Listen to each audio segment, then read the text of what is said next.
Hello students, class 9th history chapter the French Revolution and topic did women have a revolution यानी क्या women's ने revolution में participate किया। यहाँ पर पिछले टॉपिक में हमने पढ़ा था directory rules in France, directory rules of France है इन फ्रांस। तो यार स्टूडेंट्स फर्स्टली यानी did women have a revolution, did women have a revolution यानी French revolution. Firstly here student listen here, women were active participant यानी क्या थे, अपने participant में एक्टिव थी। देयर एक्सपेक्टेशंस यानी अपने एक्सपेक्टेशंस के लिए वो पार्टिसिपेट कर रही थी, चाहे वो कोई सी इवेंट हो। और यही इवेंट जो लेके आया था वो बहुत सारे चेंज लेके आया था। जब उन्होंने अपने एक्सपेक्टेशंस रखे थे, उन्होंने अपनी डिमांड्स की थी, अपनी जो मांगे रखी थी। तो here students firstly listen students this topic, there were two types of questions, many types of questions. Firstly, did women have a revolution? All answer, you can write same answer. And second, what was the condition of women before revolution and after revolution? यानी here be looking here the change, यानी change brought से आप इसके ऊपर देख रहे हैं, ये condition before the revolution and change से आफ्टर रेवोल्यूशन। तो ये पूरा क्वेश्चन है, मैनी टाइप से क्वेश्चन आ सकता है ये। तो फर्स्ट स्टूडेंट्स हाँ, here is now the most women of third estates यानी जो most of womens were third belong to the third estates and they participate या they had to work for a living यानी अपनी livelihood के लिए वो क्या करती थी, वो वर्क करती थी। यानी अपने घर पे वो वर्क करती थी, क्योंकि उनके जो मतलब हस्बैंड्स थे या जो उनके घर के जो जेंट्स लोग थे वो रेवोल्यूशन में पार्टिसिपेट करते थे, आकर वर्क करते थे। बट वुमेन्स भी रेवोल्यूशन में मतलब उनके साथ मिलके फाइट की, उन्होंने उनके सपोर्ट किया। But some womens join the revolution groups and some womens help in running family.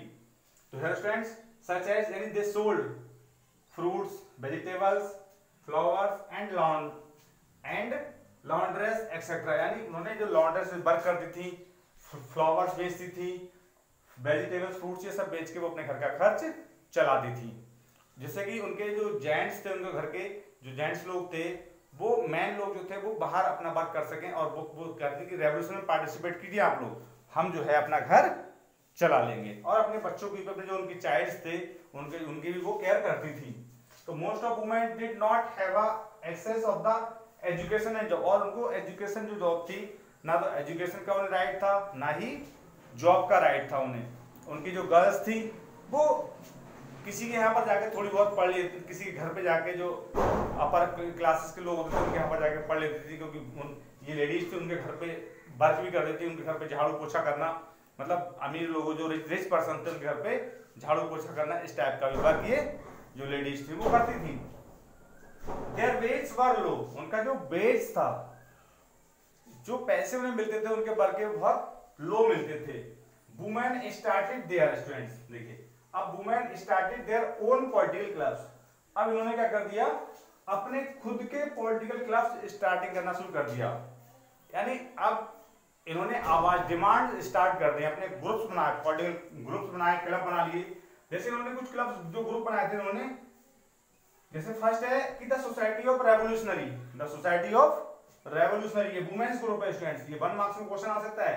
The Republic women यानी ये कि जैसे what is the political club of womens, तो आपको लिखना पड़ेगा कि the society of revolutionary and republic women, यानी तो ये वुमेन्स के द्वारा चलाए गए क्या थे, ये क्लब्स थे।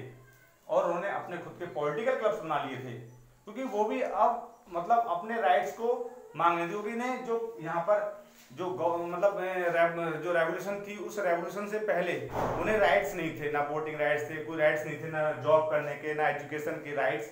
मतलब तो ये जो मतलब रेवोल्यूशन से पहले के हैं ये।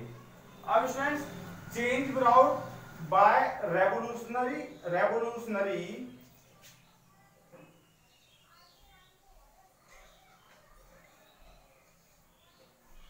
Revolutionary government students, revolutionary government. अब उसके बाद जब रेवोल्यूशनरी गवर्नमेंट बनी तो उसने इन्हें कुछ राइट्स दिए, उसने इन्हें राइट्स देने के विचार के, और जैसे वुमेन वर डिसअपॉइंटेड, बहुत डिसअपॉइंट थी कि उन्हें कॉन्स्टिट्यूशन जो ऑफ 1791 में जो कॉन्स्टिट्यूशन बना था उसको reduce them to power, reduce them to passive citizens and they demand the right to vote, and they demand right to vote. ये पॉइंट स्टूडेंट्स इससे पहले का है, यानी इसके फर्स्ट पॉइंट है चेंज वाले में, ये फर्स्ट पॉइंट बोल रहा हूं मैं कि they demand the right to vote to be elected to the assembly, यानी जो नेशनल असेंबली इलेक्टेड हुई थी उस असेंबली से वो अपने वोट का जो राइट था वो डिमांड कर रही थी स्टूडेंट। अब government in reduce laws that help the lives, helped and improve या to improve the lives of women। अब उन्होंने जो गवर्नमेंट, जो रेवोल्यूशनरी गवर्नमेंट बनी थी, उसने सम चेंज किए कि उनको हेल्प की और उनकी जो पोजीशन थी उसको इम्प्रूव करने के लिए, उनकी जो लिविंग पोजीशन थी उसको इम्प्रूव करने के लिए लॉज बनाए students. Marriage was made into a contract entered into freely and registered under civil law, यानी अब क्या था, तो जो वुमेन को पहले अपनी मर्जी से साथ मैरिज करने का जो उन्हें मतलब जो लॉज नहीं थे, यानी खुद को वो अपनी मर्जी से मैरिज नहीं कर सकती थी, अपने घर वालों की मर्जी से मैरिज करती थी, अब वो खुद अपनी मर्जी से मैरिज कर सकती हैं, यानी एक लॉ बना दिया गया। अब वो पहले जैसे डाइवोर्स नहीं दे पाती थी, अब वो डाइवोर्स भी दे सकती हैं, यानी इस टाइप का रूल्स वहां पर बना दिया। और जो एजुकेशन थी स्टूडेंट्स, एक पॉइंट अब देखिए यहां पर है कि creation of state school, sorry started school,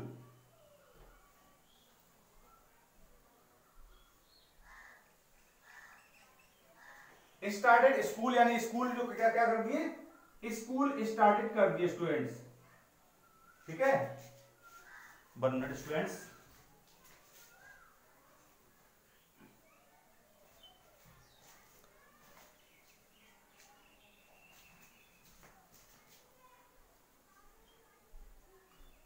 creation of state school यानी जो स्कूल से स्टार्ट कर दिए, and schooling was made compulsory for all girls, और गर्ल्स के लिए जो स्कूल्स थे वो कंपलसरी कर दिए गए। मैरिज यानी कॉन्ट्रैक्ट बेसिस वो अपनी मर्जी से कर सकते थी, और जैसे पहले अपनी मर्जी से नहीं कर पाती थी। डाइवोर्स का भी अब जो लॉ जो बन गया था, यानी अपनी डाइवोर्स भी दे सकती थी, सिविल लॉ उनका जो बना दिया। अब womens struggle for equal political rights, अब वुमेन्स क्या थी, अपने इक्वल पॉलिटिकल राइट्स के लिए फाइट कर रही थी। अब स्टूडेंट्स एक टाइम आया था रेवोल्यूशनरी गवर्नमेंट के बाद में, एक टाइम था students the reign of terror.